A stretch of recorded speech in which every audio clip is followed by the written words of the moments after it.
What's going on, guys? Josh here with Zing Dynasty. I know I'm a white boy, believe me, I've been told my whole life. My dad is half Indian, and today I've got for you a chicken tikka masala recipe. And I know that it might seem intimidating. You can go to an Indian restaurant and get that perfect chicken curry that melts right in your mouth, but with my tips and tricks, I can promise you I can get you a perfect chicken curry every time. So let's get right into it. As with any proper tikka masala, we start with a marinade. To a large mixing bowl, add 1 cup of Greek yogurt, sprinkle that with some salt and pepper, and then add your spices. 1 tablespoon of garam masala, then 1 teaspoon each of cumin powder, ground coriander, ground turmeric, cayenne pepper, paprika, and ground cardamom. Add a pinch of cinnamon and a dash of cloves. Hit that with the juice of 1 lemon, a teaspoon of tomato paste, and mix together until everything is fully incorporated and has a light orange hue. Make sure you don't have any spices stuck to the side of the bowl. You really want to maximize flavor here. Also, quick tip, wear dirty clothes or clothes you plan on washing later. The curry will really seep into the fabric. Then hit the marinade with 2 pounds or a kilogram of boneless, skinless chicken thighs and mix together. Don't be shy and use your hands. It's the most effective way. If messy food isn't your thing, then Indian is not for you. Cover that with a lid and refrigerate, preferably overnight or for 4 hours minimum. Now we move on to our masala sauce. In a 12-inch sauté pan or saucepan on medium heat, add 3 tablespoons of neutral oil or butter and let warm up.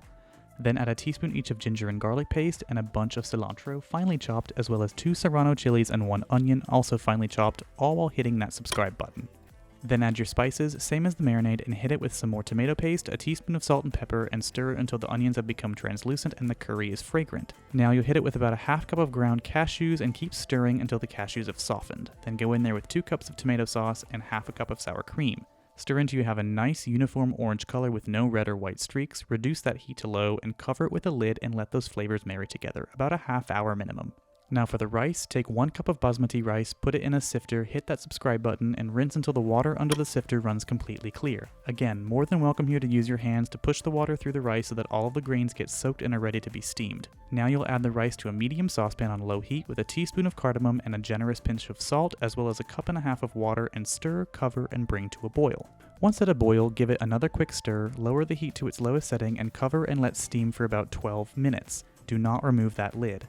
Once steamed, remove from heat and keep the lid on until ready to eat. The rice should be fluffy like this. Now we're ready to roast the chicken. Preheat your oven to 400 degrees Fahrenheit. Using a lightly oiled skewer, you can use bamboo sticks if you want, but I really recommend buying a skewer like this off Amazon. Add your chicken thighs, putting the bigger ones on the bottom and stacking them in a perpendicular fashion to equalize the weight. Make sure you put the skewer on a foiled baking sheet in case of the unlikely event that it falls down. Top it off with an onion and put it on the lowest rack for at least an hour to up to 90 minutes. Once you've removed and cooled it for 20 minutes, remove the onion and start slicing all that chicken right off, and it should be very easy and tender when you do this. As you can see, it's roasted all the way through, no pink in the middle, and that's because of the metal skewer heating up the middle of the chicken as well as the oven, obviously. And once it's all off the skewer, you can cut it up into bite-sized chunks if you want. I like smaller pieces, but I leave such decisions to you.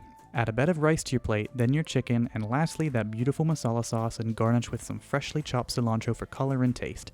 And that's the best way to make a super easy, kinda not really healthy chicken tikka masala.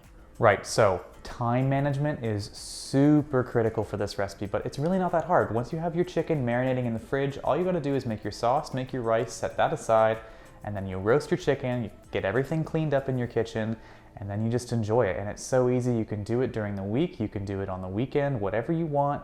If you like what you saw, hit that like button. Please comment for any suggestions, though I've made this recipe so many times and my dad is half Indian, so I do kind of know what I'm doing.